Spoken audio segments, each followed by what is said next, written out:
He looked at it, he's like, oh my God, this 4-night booking just paid for my rent. That day, I felt like the world was on my shoulders, dude. Do you ever joke though and say, all right, I'm gonna quit, I'm gonna retire tomorrow? Some days, dude. Because entrepreneurship's like this. Yeah, Entrepreneurship. I personally trained a bot to find you all those deals with one click. Wow. There is an alternate universe where I'm there right now. Man, you're changing my life right now. I ran out quite a few units right now. I need to turn them into some Airbnbs. Where in Arizona? Bullhead City. Easily 150K revenue.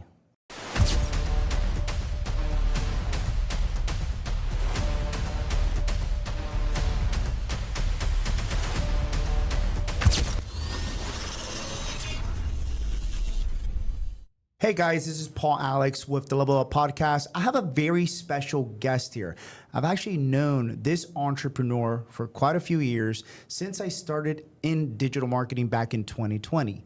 Now, he is the original Airbnb professional. He is the first one to actually put Airbnb on the map when it comes to the online space, guys. Before all these people that you see going ahead and trying to promote you on courses, programs, universities with Airbnb, Chi is the #1 Airbnb expert in the field of Airbnb. And I have him here today to actually lay a lot of value, a lot of new information. And if you are looking to invest with Airbnb as a beginner or as an investor, this is the episode you're going to want to listen to, guys. Chi, how you doing, my friend? Amazing, Paul. Good to be here. No, dude. I love the fact that we're able to meet face to face after knowing each other since 2020, man. Me too, man. I watch all of your content. I'm like, dude, this guy's onto something. I didn't know that ATMs could be that passive and that productive, Dude, humble beginnings, man. It was the side hustle that made me financially free, and then I ended up moving to like the different ventures that I'm in now. And no, but it's good, dude. Not gonna lie, when I see some of your content and I see you like pulling out wads of cash and it's just rolling through, I'm like, that looks kind of fun. I want to hold a bunch of like a wad of cash in my hand every day. I always tell people this, man. It was fun in the beginning, but once it gets super repetitive, you're like, do I really want to carry like hundreds of thousands of dollars in cash in a backpack and like go drive around 10, 20 locations? At the end of the day, it's good money. Yes. But I did delegate that business eventually, and then that's when it truly became passive, man. I love it, man. I love it. But yeah, at the end of the day, I love it. Repetition, if you can get rid of it and delegate it, that's cool. No, absolutely, dude. So, guys, we are going to be diving into Chi's backstory before he got into Airbnbs, and then he's going to go ahead and actually talk about what he's doing, and then from there, he's going to lay some knowledge for beginners so you guys can learn exactly how to go ahead and start with your first Airbnb. So Chi, before you got into Airbnb, dude, I know that you're around my age. I'm currently 36. You're a family guy. We were just talking about that. I just got married, dude. Exactly. And I'm trying to get where you're at, dude, with the kids and live that family life. It's beautiful, man. The family life, I believe, is the best. It's super rewarding, and it gives you purpose, like so much driven purpose. Everything I do, I think about how it would reflect on my son. And this forever, in the digital age, everything is recorded. So if you do bad, your kids will see it in the future. So I try to lay out and be the best role model I can for him. Facts, man. How old is your son? He's turning 5 October 9th. Nice, dude. Congratulations, man. It's beautiful. Yeah. So, Chi, let's go ahead and start from like the very beginning, man. Before you got to Airbnbs, what were you doing? Oh, man. Before Airbnb, I've always been in the financial world. So before Airbnb, I was in real estate and mortgages, specifically reverse mortgages. A lot of people have no idea what that is. But it's a federal program where if you're 62 and above and you live in your own home, you can qualify for an FHA loan that pays off your existing mortgage. As a senior, you're very susceptible to inflation and going into debt and then losing your home. So the FHA will pay off your existing mortgage as long as you live there and you pay your taxes, you're guaranteed to own that home for the rest of your life, no matter what. And the biggest misconception is you lose your home, the bank takes it. It's not true. Yeah. the remaining equity goes to your kids. So that's what I was doing before Airbnb. Dude, that's badass. You just dropped like major golden nugget within the first 5 minutes. I love that, dude. So you were doing that. How long were you doing that for? Yeah, that was my dude. It felt a lot longer than what it really was because it's a sales gig and it was like a lot of cold calling, and it's such a new product that 99% of the people tell you no. So, I started that I would say in 2008, and I ended in 2017. So 9 years. Wow. Okay, so 9 years in the industry, you were doing quite well. And then what was the transition from doing that into getting to Airbnbs? Why Airbnbs? Yeah, man, I'm glad you asked, Paul, because as an entrepreneur, there's ups and downs, and I started and became California's largest reverse mortgage brokerage from 2014 to 2017. Nice. And we were beating out a company called, AAG, which is $1 billion company. Yeah. And we smoked them in California, which is their home turf anyways. But at 2017, right around October, there was a law that was passed where seniors now have to have a high enough credit to qualify for a reverse mortgage. Our primary demographic at that time was people who were behind and were going through foreclosures. So if you're going through foreclosures, you don't have good credit. So they got rid of the essential need for the program overnight, and my business collapsed. Wow. And there goes my toys, Lambos, G-Wagons, all that stuff before the internet got big, before digital marketing. And man, I got shot back into like the first level. I was renting a little 3-bedroom home in San Bruno, California for $3,900 and like panicking because I can't pay my rent. Yeah. Panicking. And how much was rent back then? $3,900. Dude, that's expensive back then. It's San Francisco. Well, yeah. Yeah, I mean, so- I remember I used to live in Walnut Creek, dude. But like back in like 2020, I think that was like my mortgage. Yeah, so like when you're comparing San Bruno is one of like the most expensive areas in the San Francisco Bay Area. Yeah, it's pretty expensive. Yeah. But I was definitely really panicking, Paul. I was like, "Ooh, how am I going to do this?" So it was Thanksgiving that was coming up and Christmas coming up, and I looked at my bank account, and $3,900 was a challenge. So I called my dad, and I was like, "Dad, I miss you and Mom. I really want to spend the holiday with you guys." So the truth is I couldn't pay my rent, and I didn't know what else to do. I was like really panicking, and I remember this thing called Airbnb. I was like, what's the worst that can happen? I'll just try to list it to see if it's even possible, although I was the renter. So I spent 2 weeks at my parents' place, in the basement. Yeah. And I listed that house in San Bruno on Airbnb, and in 2 weeks, I made $2,500. Wow. So my rent was $39,000. So like a light bulb went off in my head, and I was like, if I did this for a month, I'd make $5,000. There's $1,000 profit. Right. Not thinking about utilities and cleanings and all that, but Yeah. that was the start of the idea. So you got put into a weird situation where you were a high performing entrepreneur. You had the toys, you had the Lambos. You got basically set back. You had your back against the wall, dude. Did you have kids during this time? The only kid I had was Chappie. He was my dog for 5 years, and he's pretty chill. Just give him a walk and cut of meat, and he's happy. Dude, right? Chappie counts, man. He counts. I got my old man dog. His name's Cookie, dude. He's on his 14th chemo treatment today. Oh, dang. He has 2 more chemo treatments, and he is done. He will be officially have fought off cancer, dude. Which That's is amazing. That's right? amazing. But that's why I'm such a big driver with entrepreneurship and taking control of your life. Because if I was still in law enforcement, dude, I was capped. I was working 80 to 100-hour work weeks in Oakland, California, as you know, Oakland. And fun place. Yeah, it's a super fun place. and I wouldn't be able to save my dog, dude. When I found out last couple months that he had cancer. But to go back into it, man, like, so your back's against the wall.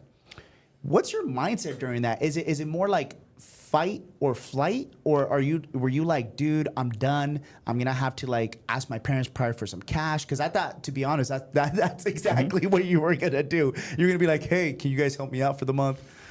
Yeah, man, that's a really tough question when you ask me. It hits an emotional pain point. Yeah. Just because I haven't asked them for money since I was like 14. Right. So I considered it. And I even considered getting a job, dude. Like No the way. 3-letter taboo word, J-O-B. Yeah. Like, I remember going on to Indeed and Craigslist. I was like, all right, what's the best pay that I can find in the Bay Area at this time? And it was Tesla. Right. Right? Like some middle management position that pays, $90K a year. Yeah. And I was like, is that going to be my life? Yeah. So, but my thought process was, let's just keep it simple. It's not worth it because I was already beaten up. Like if you've come down from a crash, you're making like 8 figures down to 0 overnight and selling everything off because you wrecked the marketing at the end. It's a hard recovery, man. It's not a soft, launching pad. It's like, bam. Yeah. But when I found out about that Airbnb thing, oh, dude, every bit of the fire that was snuffed out was lit back on. Yeah. I was burning at that time. I was like, And during that time, Chi, like how long was Airbnb out around this time? they've been out for a very long time. I don't really know their exact launch date, but they've been out a very long time. So during that time, they were out for quite a bit already. And then you were like, dude, you know what? Let me try it. Did you have any experience with Airbnb before, or was this the very first time? That was my very first time Airbnb-ing anything. Okay. If I showed you the property, Yeah. you would not book it. It's worse. It is worse than a college dorm because it's bad. I mean, just to piggyback on what you said, dude, San Francisco Bay Area, man, people are getting like $2 million, $3 million for a shack in Oakland. That's exactly it. So, I mean, like when they come to the Bay, they're willing to pay, right? But to go back to that, dude, how did you figure out that you could go ahead and list what you were renting on Airbnb? Like, did you get permission from like the renter? How did you go about that, dude? Yeah, so I really listed it out of desperation at the time because I was thinking, what would this landlord rather have? A late payment or a non-payment? Or me asking for forgiveness later on? Facts.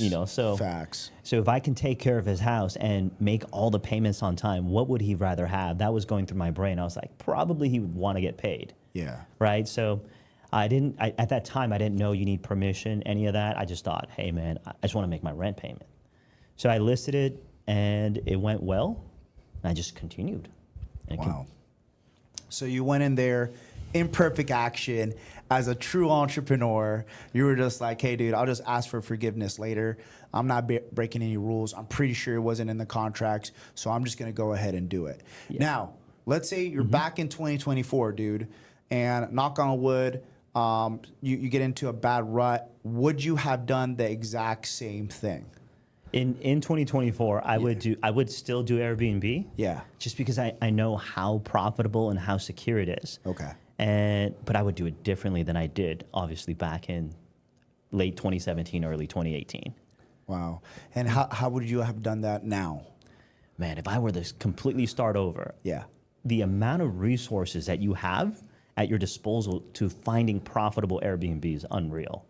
And these tools, Paul, like, for example, AIRBNB.co. Okay. I'm not affiliated with them, but they're a good tool. Right. You can find people operating on Airbnb right now and get, if you know how to go through their stats, the stats like 95% accurate if you know what you're looking at and how to decipher, real and embellished, right? So if you get that 95% accurate, imagine this: you find a property, let's say it's 4 bedrooms, right? Or we're in Miami. Let's talk Brickell. Yeah. Okay, let's say you find an apartment on Brickell that allows Airbnb, where the HOA is not banning it. You rent it a 2-bedroom for $4,000. Yeah. And if you find out that they're doing, $110,000 a year, there's quite a bit of profit in there, right? So that's rent is $4,800. Utilities for a 2-bedroom is another $5,000 a year. So that's $5,300. If you make $100,000, there's $47,000 in profit. You essentially make 100% return on all the cash that you put in. Wow. Off of one unit, and to furnish a 2-bedroom is like $8,000 tops. Right. And where are you getting the furniture? Oh, dude. So it's a great question, man. Well, dude, I'm a beginner. I don't know none of this shit. So when I first started, I tried to furnish myself without, any real interior design experience, which is I did what I did what I could with what I knew, right? And it was terrible. Now looking back, Right. but today in 2024, I'd hire a designer with parameters. I'd tell them you can only shop on Amazon, and your philosophy and model when you shop for me is beer budget, champagne taste. Okay, I need it to look like $1 million, but pay pennies for it. Right. That's the challenge. That's why I'm hiring you, the professional. Right. Right. So that's what we would do, and you can literally deck out an apartment, make it look completely amazing. A 2-bedroom for like $8,000 or less. A 4-bedroom for like $15,000. That's amazing, dude. I love that. So Amazon is Wayfair is where I would shop. Amazon and Wayfair. Okay. How would you find the designer? Yeah, there's a million places in the world where you can find a good designer. Instagram's a really good place, right? Because you get to see who's done what. Yeah. And the thing is, if somebody's marketing on Instagram, they're probably getting a lot less increase than, say, if they marketed on Google or on Yelp, Yeah. where people are directly searching for these types of services. When you find somebody through Instagram, firstly, they know that you're connecting with them through their art and their passion. So there's already that element of connection. And secondly, when you talk terms or services, the prices are automatically lower because they understand that they don't get that many clients off of this platform as a designer. So that's where you can find really good ones, because if someone's passionate enough to have an Instagram account, they're really good. I think you hit at a great point, brother. And the point that the key takeaway from what she just said with hiring a designer from Instagram is the fact that most designers, okay, will not get clients from their Instagram. So the fact that they have an Instagram, that means that they care. Yep. They care about their brand. And this is why I always push personal brand. Personal brand is everything, dude. Like, I think that's what made you successful on the online space. And we're going to get into that in just a bit, guys. But I think that's what made you successful in the online space because, you show your lifestyle, dude. You show your family. You show who you are. And I think, when I came onto social media myself, dude, I didn't know shit. I didn't. Like, I wasn't on social media for 8 years since MySpace. And I jumped back on, and all I knew was just how to tell my story because I lived it, right? And Amazing story, by the way. no, I appreciate that, bro. I mean, the fact that we're both from the Bay Area is awesome. Yeah, that is I really love awesome. that. Yeah. I love that because you got to think about it, dude. Like, I started knowing about you in 2020, and then I think like around mid 2021, when we had an affiliate, vendor we were working with, we went ahead and we connected, and now, dude, end of 2024, we're here. Yeah, it's crazy. Yeah, the universe works in mysterious ways. Dude, and like, to get into the online space is actually pretty small when you think about it. Yep. It's actually very, very small. Very small. So let's dive into that, man. So you already had major success with Airbnb. You had your own business. You got everything rocking for you. Why go ahead and actually venture out into the online space and build a university? It's a really good question, Paul. And I'm going to be honest with you. I was holding all that secret deep within my heart and not sharing it with the soul. Because my limited belief was like, if I teach people, I would create more competition and I would one day put myself out of business. Yeah. But that looking back now, that's such a like a low level thought, low frequency thought, because Facts. I was losing friends because they were asking me how I was getting so wealthy so quickly after my crash, because I couldn't tell them. I was losing friends. I was distancing myself from everyone that I loved and trust and grew up with because they wanted to know. And because I came down from this crash, Yeah. I didn't want to give it all away because I figured it out again. And then I just thought, man, I can't live like this. I'm like exiling everyone from my life because of this. So how do we make this a win-win situation for everyone? Right. So there and then, the BNB University, that idea was birthed. And little did I know that by teaching people, I learned so much more about Airbnb than I would ever learn if I just kept it all to myself. Because now I'm helping all my students research their areas, regulations. I'm learning their markets. So literally, for the past 6 years, I've done nothing but researched and learned every single major market in the world. So you can pretty much name any market that's big in this world, and I can tell you the regulations, what properties make money, what size property, what type of property you need, what condition. Can you go, can you go in the hood and do this? Is it more profitable, or do you need to go upscale? Right. I'll give you an example. In Miami, right here, most people think you need to be, downtown or Brickell. It's not true, man. In 2019, I bought a bunch of properties in North Miami. Wow. Right. And at that time, I was paying like 300 grand, 400 grand for a 4-bedroom with a pool before the COVID boom. That's insane, dude. Yeah. And, we'd put like 125 grand into remodeling, and today these things are worth 1.2, 1.5. So, dude, it's crazy. You literally like 10x your money by doing that. So beautiful. Do you still have the property till this day? A lot of them. Nice. So, dude, you made out like a bandit then. It's the right timing, and I only figured that out because I was teaching people. I had a student in Miami. I was doing all the research so that I had experience and knowledge to share with my student, because I didn't know their market. Wow. So I would just dive deep into the trenches and I would do it for them.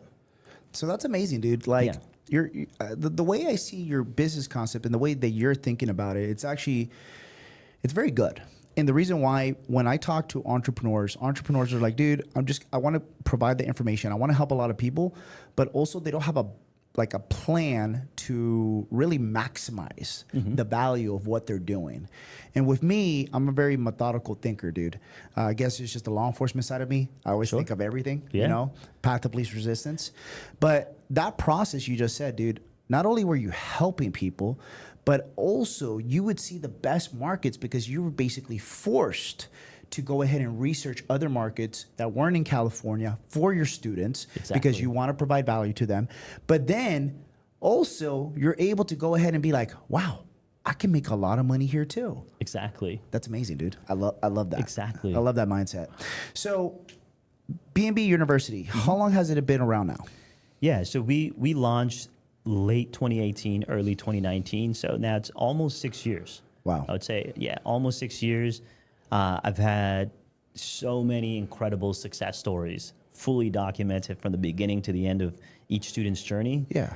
And right now, I have more than 2 handfuls of true people making over 7 figures a year in the Airbnb space, and fully documented. And it's pretty amazing to see that these their lives were changed in such a positive way.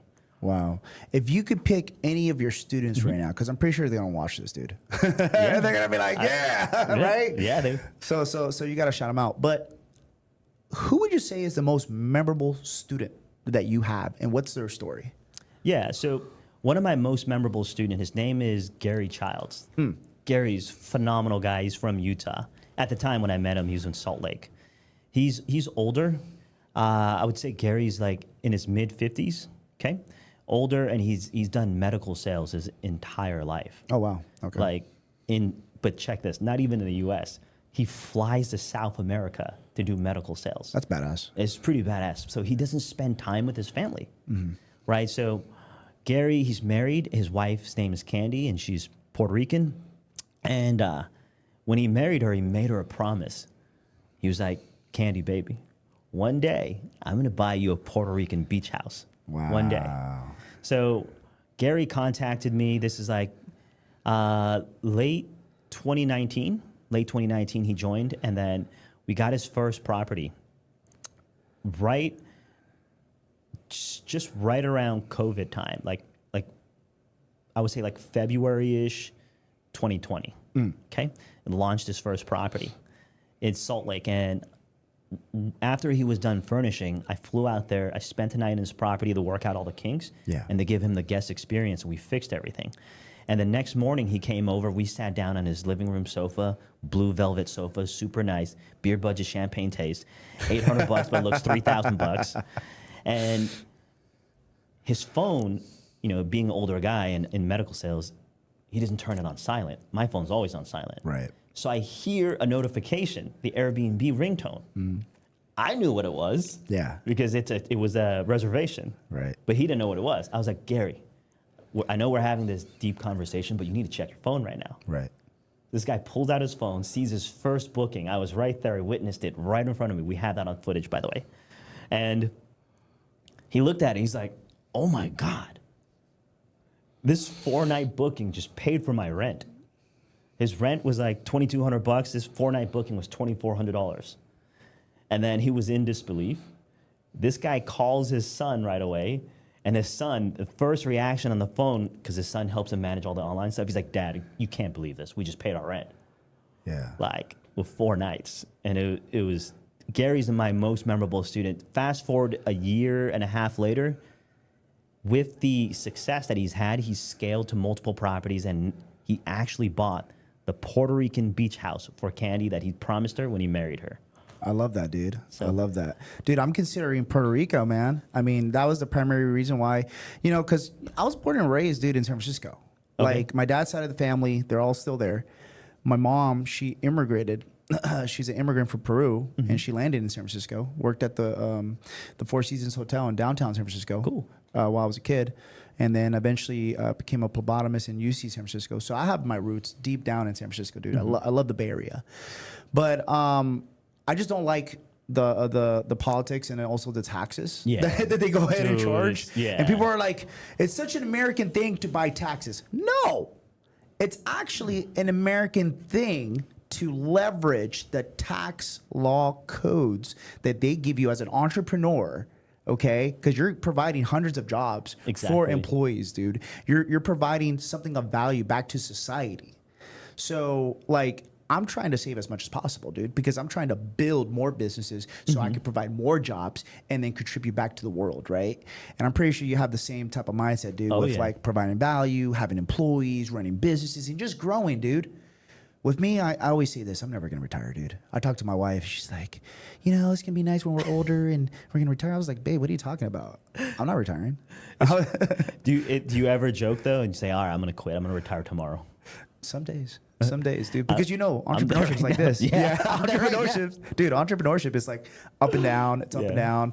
Like I had one of the deepest interviews like a couple weeks ago with a brand new podcaster. He's actually here out of Miami, and I was like, dude, this is like the best podcast I've ever done. But it's because that day I felt like the world was on my shoulders, dude. Like, you know, you have to pour into your employees. You have to pour into your C executives. You have to pour into your family. You know, one thing that I love to say is that whenever somebody asks me like, hey, dude, like, how much do you work, right? And I always go, I work 24/7. Same. The thing is, I'm not working on my business 24/7. Yes, I'm working on my business portion of the day.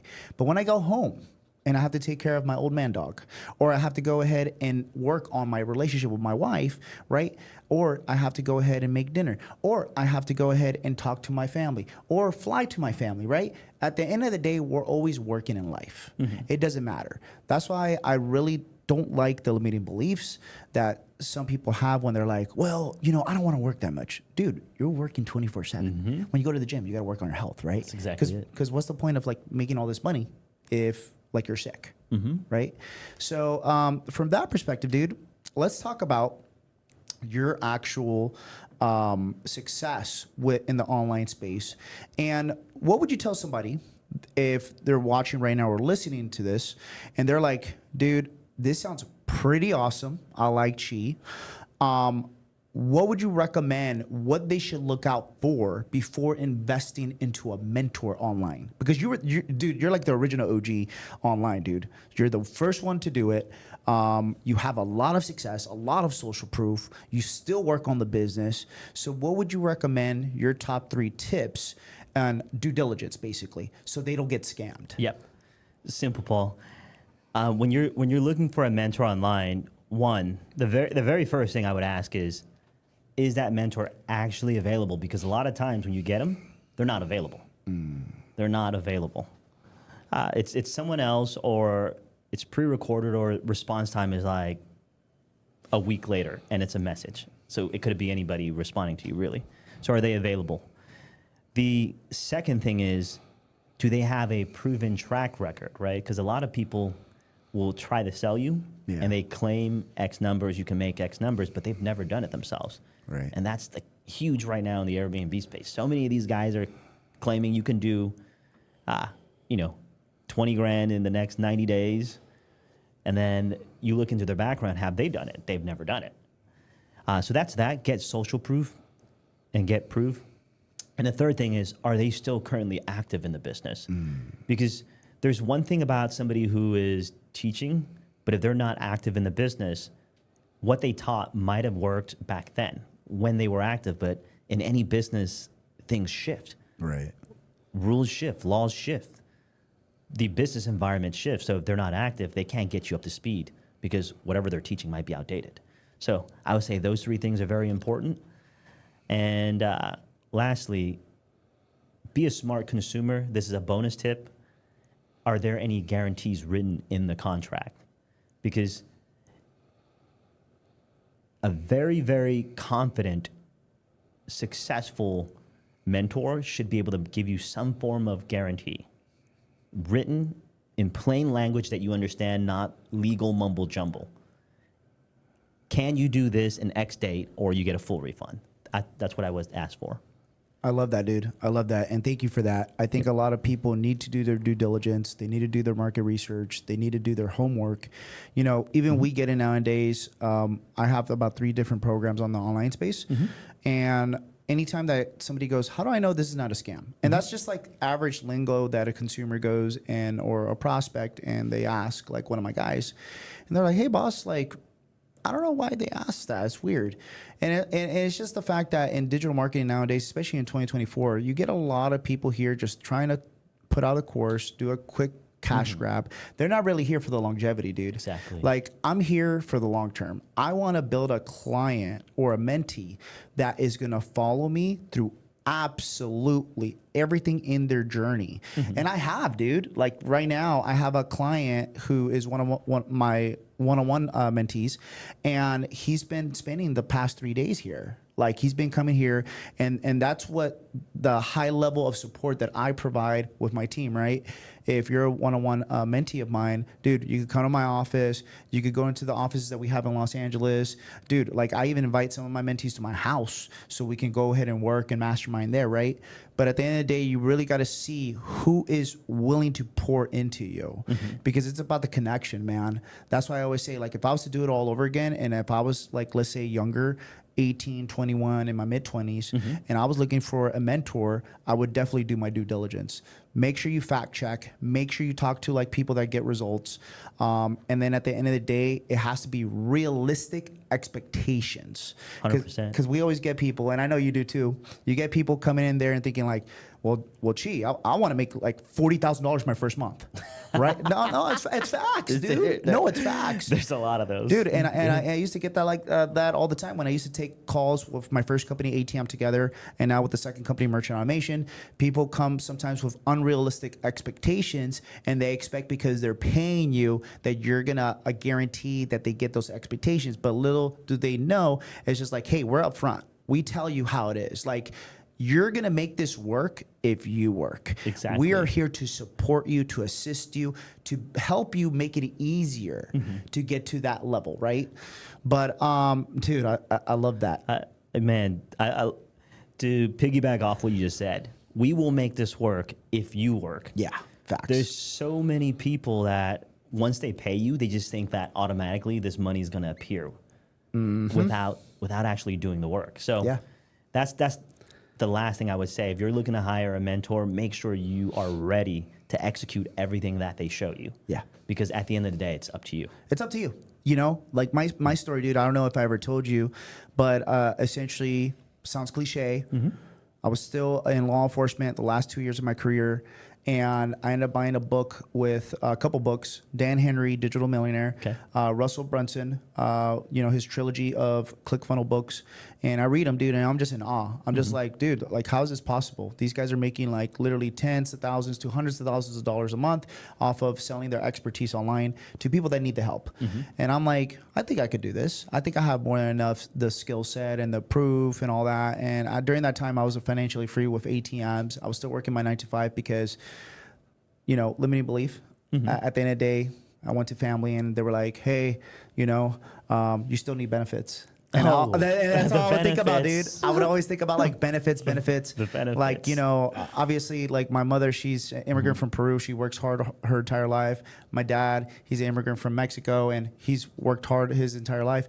But they haven't really like led me to the path of financial literacy, right? Of like, hey, maybe you should invest your money into this. Like, I had to figure that out myself, right? Which it's a good thing, dude, because once you know it, just like we were saying, once you know it, you don't lose it.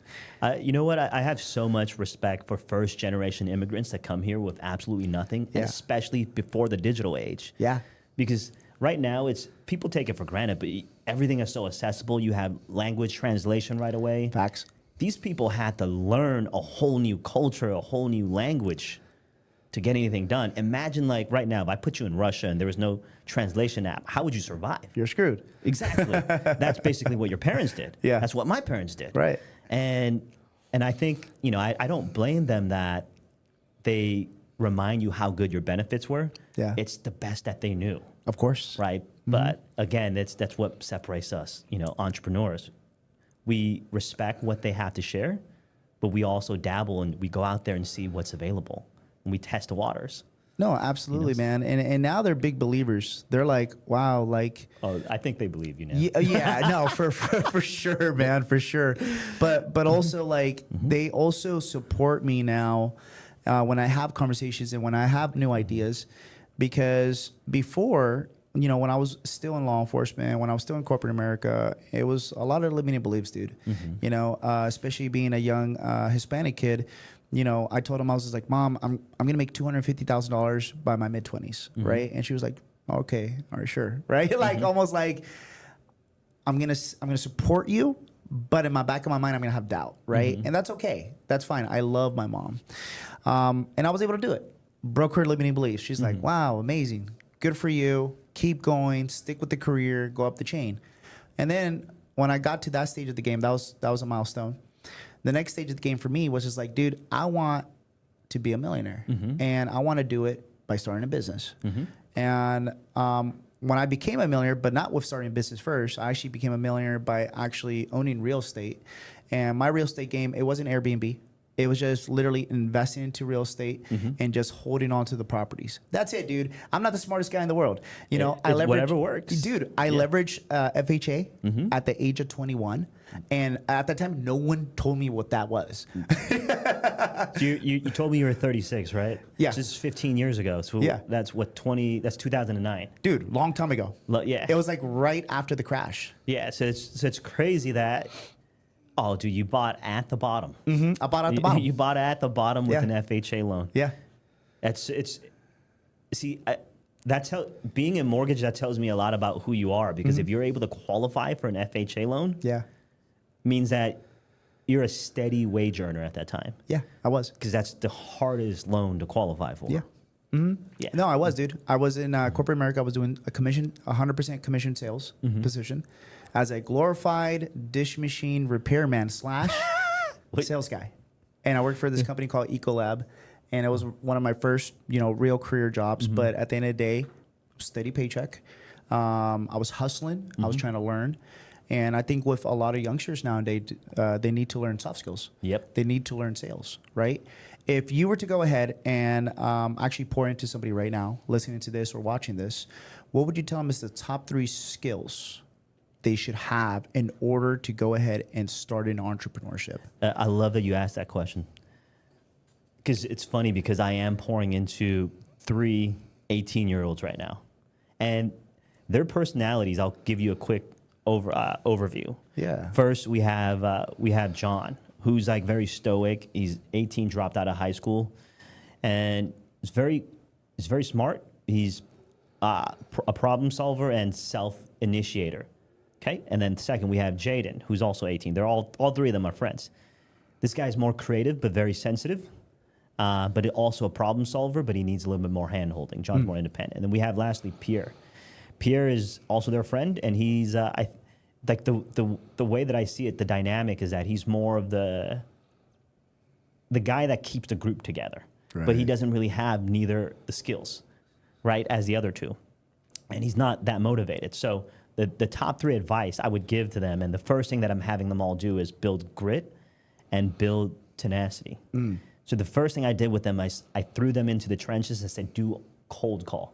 You're going to do cold calling from 9 in the morning in the East Coast. If you are a go-getter, I need you to wake up by 5 a.m. Yeah. And wake up, get your coffee, do whatever you need to do, and start calling by 6 a.m., which is 9 a.m. in the East Coast. Call these people first and work your way west as the day goes on. I need you to call, and you're going to call for a minimum of 5 hours a day because it's unrealistic to do 8. By the last 3 hours, you're just not getting anything done. You're burnt. Yeah, you're totally burnt. And, as I predicted, first guy to tap out, Pierre, he's done, right? So I know that this is not a person I want to pour energy into. He's off the list.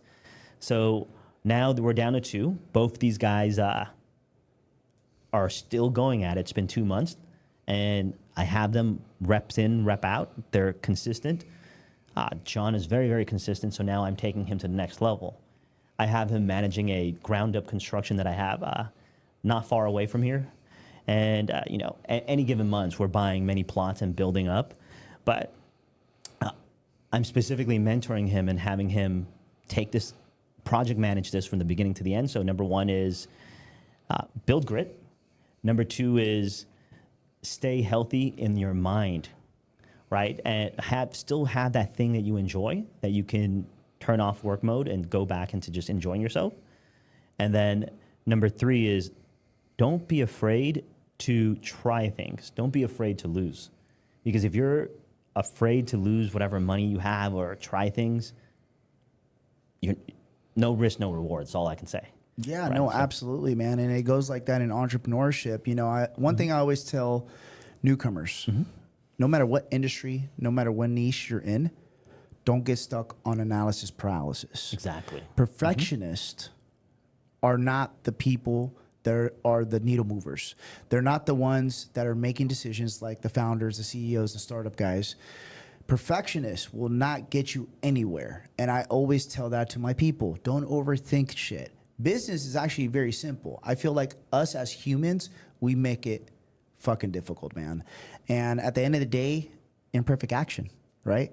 You have to take imperfect action. If you never would have taken that calculated risk with going ahead and putting a rented unit that you did when your back was against the wall and Airbnb, dude, you wouldn't have been able to build what you have now, right? It would have been impossible. If I sat around and thought about it, I'd probably just be late on my rent. Exactly. Right? So, and then you would have possibly been working on Tesla, would have been like shit, unhappy, and all that stuff. There is an alternate universe where I'm there right now. There is, right? Yeah, right. And that's the way it goes, dude. It's just like pick your heart, man. Yeah. Do you want to go ahead and suffer and work 40, 50, sometimes 60 years at a job you guys really dislike, or do you want to go ahead and take the unbeaten path, which is going into entrepreneurship, starting a business, going through the ups and downs, because it's an emotional ride, bro. It's super emotional. It's super emotional. There's days where I want to quit. There's days where I'm just like, man, this is not worth it. Another $5, $10 million is not going to make a difference in my life. It's just, it is what it is. I'm ready to go. And for some people, they're like, dude, you're crazy. That's a lot of money. I'm like, no. No. Like once you make the money and you've bought what you always wanted in life, there comes a point, and I know it sounds cliche, of we always hear certain people go, well, money's not everything.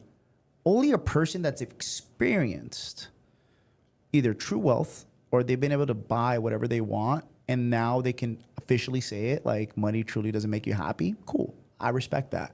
I don't respect the people that are broke and say that. because that's typically mainly who you hear from is people that are broke. That money is not everything. That's an excuse. That's an excuse. Go ahead and follow your guys' dreams, but make sure it's calculated risk. I always get this one question, and I want to hear your perspective on this, Hibachi, is what would you tell somebody? Let me paint the scenario. Let's say you get a kid, 18 years old, just got out of high school. They're like, dude, I want to go to college. I've been following you for the past like 2 years. I have a steady 9 to 5 right now, but it's not enough to actually invest. So what advice would you give me as that 18-year-old who's in the 9 to 5 right now, and they're trying to think of ways to generate additional income to go ahead and start investing into Airbnb? What would you tell them? Yeah, so in the Airbnb space, it's actually so easy to get into. So if you're 18 and if you haven't ruined your credit yet, there's always credit, right? You don't need that much money. I'll give you an example. In most of the country, you can rent a 1-bedroom for like $2,000, and that's a nice 1-bedroom, right? And the security deposit for a 1-bedroom, a lot of these places are like $300. So to get into your first, and a lot of these places will give you the first 2 months free. So for you to get into a unit, if you have phenomenal credit and you have somebody that will guarantee the income earnings, you can get in for like $300. Wow. Okay. Now apply for an Amazon credit card. They'll give you $2,000, right? So if you're 18, you have a steady 95, you probably have $2,000 saved up. Right. So with $4,000, you're going to get into the unit, you're able to furnish it, and this 1-bedroom, the first 2 months free, you're able to get all your furniture money back within the first 2 months. So now you can do your second unit. Right. And that's how you would start. It doesn't take anything. But you do need to have good credit in this instance, right? So if you haven't messed that up yet, get your parents to add you as an authorized user, get them to co-sign for you, get into an apartment, and start that way. A 1-bedroom, if you do it right, will cash flow about $750 per month to $1,000 per month. Wow. And, that's more than what landlords make a lot of times when they spend hundreds of thousands of dollars buying a house and putting a renter in there. Facts. So for you to be able to do that with $4,000, get all your money back and start a second property is pretty incredible, I'd say. So, dude, you're changing my life right now, dude. Like, I'm like, dude, I rent out quite a few units right now in Arizona. Man, I need to turn them into some Airbnbs. Where in Arizona? Bullhead City. Okay, I know exactly where Bullhead City is. Dude, it's an hour away from Vegas. I think, well, I'm not giving it away all the game, but oh well. Dude, it's the perfect area to invest in right now. It is. Yeah. If you're on the water. Yeah. Yeah, you're in the water. I'm legit probably 10 minutes away from the water, dude. So I have a few units in Bullhead City. Yeah. So yeah. If you're on the water, some of those units, if it's a larger place, let's say like a 5-bedroom, yeah, easily $150K revenue. Yeah. And what's the purchase price these days for that? Like what, like $800K a mil? So I bought it was a quadplex. Okay. And the quadplex has 2 bedrooms, 2 baths, 2-story on each of the actual units. Okay. And I bought at the time, dude, like 2 years ago for like $630. That's a pretty smoking deal, bro. For a and quadplex. The property it was up to keep. It was just like old retired couple that were just like, hey, we're done. Like, we're gonna go ahead and sell and then like travel the world. And then I ended up getting a management company to manage it for me. Like, they handle all the repairs, they handle like the money, the everything, dude. What's your cash flow on that? Bro, like a little bit over 5 G's a month. That's profit. not bad. That's dude, pretty good. fucking, For a fourplex, that's dude, great. That's what I'm saying. Yeah. It's cool, right? It's steady income, but at the end of the day, I did it more just to invest into assets, right? Because what's the value today? Probably like, I haven't checked, but I would say probably anywhere between 7 to 8. 7 to 8? Yeah. Okay. So you can literally refi, get all your money back right now. Yeah. No, for sure. Yeah. Dude, like I said, guys, this conversation right here, this last 2 minutes, you could just tell I'm a simple guy. Like I'm a startup guy. I'm a startup founder. Real estate is not my cup of tea, but I go ahead and I invest my money into different assets, right? maybe that is something that I'm going to look into because we can refi and get the money back. But as of right now, dude, like my businesses are cash flowing. I just wanted to use it primarily for like a cash or for a tax write-off. And it's working for me. But I'm going to consider Airbnb now because you're talking about the cash flow. 100%. So check this. So arbitrage is really just a beginner's way of getting into Airbnb, right? So if you want to get a little bit more sophisticated, Yeah. the real play is ground up construction. Because I'll give you an example. A plot of land here in Miami, like a good plot of land, I'm talking like 10,000 square feet, right? Where you can build a nice, substantial house. Modern build, new construction. It's like 300 grand for that plot. The project is 500 grand to 600 grand. So you're into the deal, 850 to 900K, all in, permits, everything. That's all in. And the build time in Florida, if you have a good crew, 6 to 9 months. They're fast with permitting. That's fast. And fast with inspections. So when it's done with the right plan in the right area, your completed value is 1.3 million. Wow. Right? So you find the right lender that will give you 85% of the money for land and construction. So if it's $1 million, you're into the deal 150. So by the time you're done, it's worth 1.3.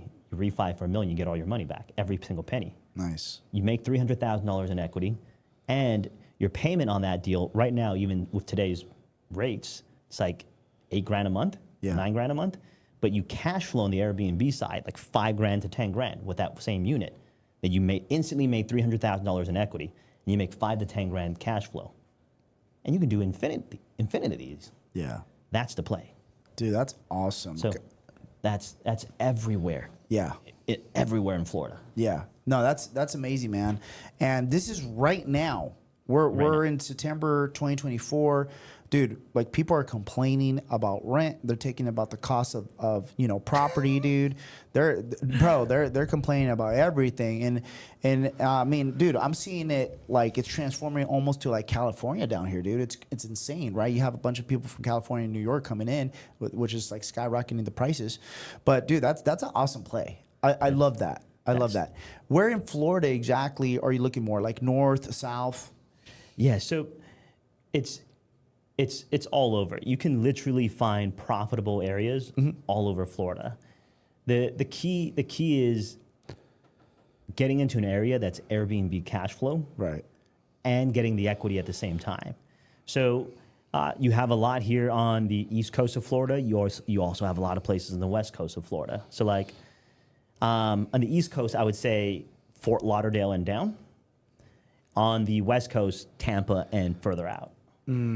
Okay, that's good information. So guys, if you're looking there to actually buy your land, do new construction, there you go. I mean, Chi just gave you guys a bunch of gems on that, okay? So Chi, let's talk about the future, bro. Sure. I always like talking about vision, where you see yourself in the next couple of years, all that jazz. Any exciting projects you're working on right now? Yeah, I'm working on a lot of exciting projects. So right now in the Airbnb space, after teaching thousands of people how to be successful in this industry, I get the same complaint over and over again and the same hurdle that each person is facing. And that's how do we find a profitable property? Yeah. Right? Even when I break it down to them in a step-by-step format, it still takes a tremendous amount of effort and manual labor to verify each deal. Right. So with the latest breakthroughs in AI, I personally trained a bot to find you all those deals with one click. Wow. So you can literally find properties that will give you $3,000 plus a month in cash flow, with a click. And then the next project is training an AI to make cold calls to close those deals that's generated from this list. So we have an AI that finds you all the most profitable property, then an AI that'll make all the calls and negotiate with the landlord to get you that deal. And then once you have the lease in front of you, we have a third AI that will look through the lease, find all the challenging areas that are unfavorable to the tenant, help you suggest favorable terms, help you renegotiate the lease and suggest things like perhaps offer the landlord a longer term, right, to reduce rent prices or cover pool maintenance on this. So that will improve your projected profitability by 20% if you're able to do this. So it'll calculate all that for you, make these suggestions, make it in really simple terms, and you can just email the landlord back. Oh, dude. Dude, so this is everything in the works, and we're done with most of these projects. They're all in alpha testing and internal testing right now. That's awesome, man. That's going to make like your mentees, but then also anybody who's looking to start into Airbnb, just in general, dude, it's going to make their life a lot easier. Way easier. And that's great because you're the original Airbnb guy in the online space. You have a ton of social proof. You're still working on the business actively. How many years in total have you been doing Airbnb now? So I started personally in 2017 around November, but professionally, I made it a strong pivot January. Wow. 2018. So now it's 6+ years, almost 7 years. Yeah, I love it, dude. Almost 7 years. So. Almost 7 years. You were really highly successful before that, dude. You're still actively going ahead and pouring into your mentees. And, dude, like, if somebody wanted to work one-on-one with you, is that possible? So it's actually not. So really? It's not. Okay. I don't take one-on-one students. Yeah. I've been offered insane amount of money just to do it. It's because for me, I found that a one-on-one environment is not conducive for their success. They have no peers to gauge their own marker, and there's no internal competition.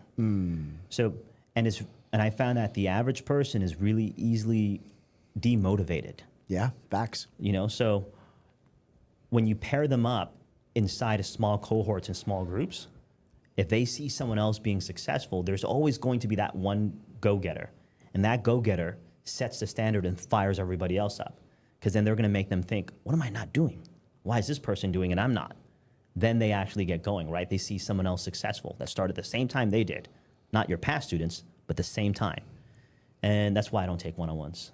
That makes sense, dude. I mean, I've gotten offer one-on-ones, and I found out those clients, I mean, they want to get to the success faster, and sometimes they think that paying a lot of money is going to get them there faster, but ultimately it comes down to dude, I've spent literally over $1 million in the past 5 years in just self-education. We're talking about courses, mentorships, masterminds, dude. You know how it is, right? And what I got out of it is I take a piece of every single conference, every single mentor, every single program, every single book, and I make it my own, man. And that's how you just have to be proactive, not reactive, right? So, Chi, to end this, brother, what is one motivational saying that you take to your heart, dude, that you want to give out to the audience today so they know they can go ahead and level up just like you, dude, because you had it all, you lost it, and you built it up again, dude.